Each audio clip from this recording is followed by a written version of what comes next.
नमस्कार। सो टंच YouTube channel में मैं रमन रावल आपका स्वागत करता हूं। चाबहार ये शब्द काफ़ी चर्चा में है अंतर्राष्ट्रीय स्तर पर। चाबहार दरअसल बंदरगाह है ईरान का, जो ईरान के दक्षिणी तट पर है। वहाँ का जो सिस्तान और बलूचिस्तान प्रांत है, उसका एक स्थान है, उसका नाम है चाबहार। और चाबहार का जो बंदरगाह है, पोर्ट जो है, वो है शाहिद बेहश्ती बंदरगाह।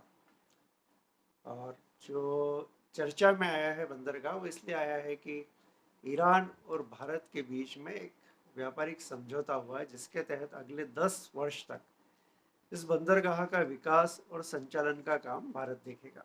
दोनों देश मिलकर देखेंगे। दोनों के अलग अलग कंपनियां हैं। भारत की ओर से इंडिया पोर्ट्स ग्लोबल लिमिटेड है, और ईरान की ओर से वहाँ की पोर्ट्स मेरी टाइम ऑर्गेनाइजेशन, ये एक संस्था है। ये दोनों संस्थाएं मिलकर इस बंदरगाह का विकास करेगी। और आपको मालूम होगा कि ये व्यापारिक डील होने के बाद अमेरिका काफ़ी तनतनाया हुआ है। उसने अपनी प्रतिक्रिया भी दी है, और उसके प्रवक्ता ने बाकायदा बयान दिया है कि अमेरिका की ओर से ईरान पर प्रतिबंध लगे हुए हैं, और जो भी ईरान के साथ में कोई व्यापारिक डील करेगा, कोई भी हो, किसी को भी उन प्रतिबंधों का सामना करने के लिए तैयार रहना चाहिए, ऐसी चेतावनी अमेरिका के प्रवक्ता ने दी है।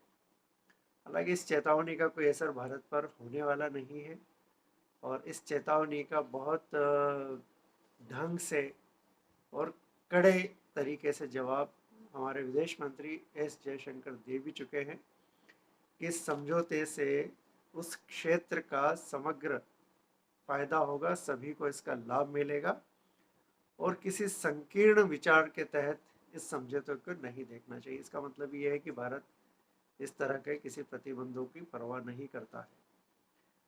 अब सवाल ये है कि अमेरिका को मिर्ची क्यों लगी हुई। अमेरिका के साथ में चीन और पाकिस्तान भी ऊपर नीचे हो रहे हैं।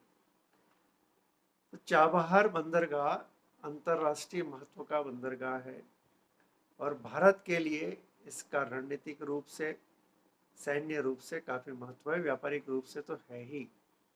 भारत अभी तक अफगानिस्तान और मध्य एशिया के देशों के लिए जो व्यापारिक गतिविधियां संचालित करता था, उसके लिए उसको पाकिस्तान के समुद्री रास्ते का उपयोग करना पड़ता था, कराची का उपयोग करना पड़ता था।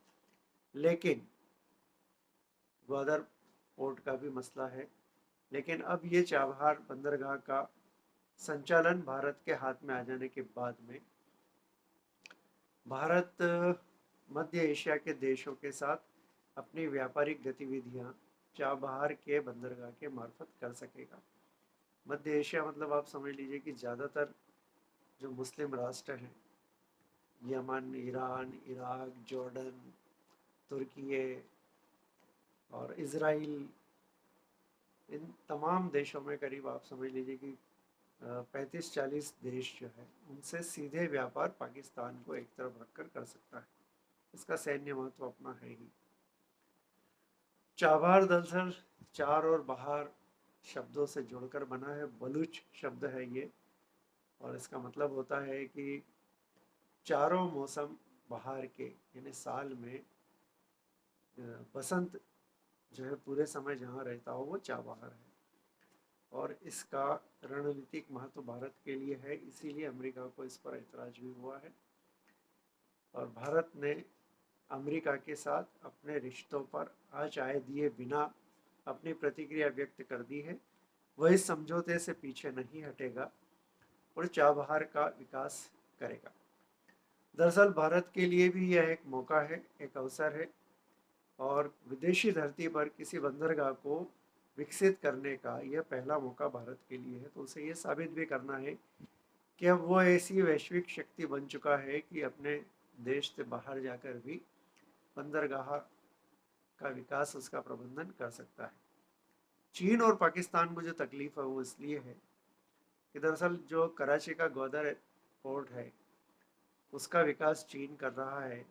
और चीन का जो एक महत्वाकांक्षी परियोजना है, बेल्ट एंड रोड इनिशिएटिव, जिसकी की सड़क लद्दाख और सियाचिन के पास से होकर निकलती है और जिससे भारत को चीन और पाकिस्तान के आक्रमण का खतरा भी रहता है। उसके जवाब के तौर पर भी भारत का चाबहार बंदरगाह का विकास अपने हाथ में लेना उसका जवाब ही है कि भारत जो है इतना सक्षम राष्ट्र है कि वो अपने दायरे फैला सकता है, विश्व स्तर पर जा सकता है। और भारत में दरअसल जो अच्छे दिनों की कल्पना की जा रही थी, अब सोच कर देखिए कि अंतर्राष्ट्रीय रूप से अमेरिका को जिस पर ऐतराज़ हो, चीन को जिस पर ऐतराज़ हो, वो काम भारत को मिल जाए, तो सोचिए कि भारत कितनी प्रमुख और सक्षम शक्ति विश्व में बन चुका है और उसका रास्ता आप कोई रोक नहीं सकता। मुझे लगता है कि अच्छे दिनों के लिए, अच्छे दिनों की एक और निशानी यह समझौता है। नमस्कार, जय हिंद।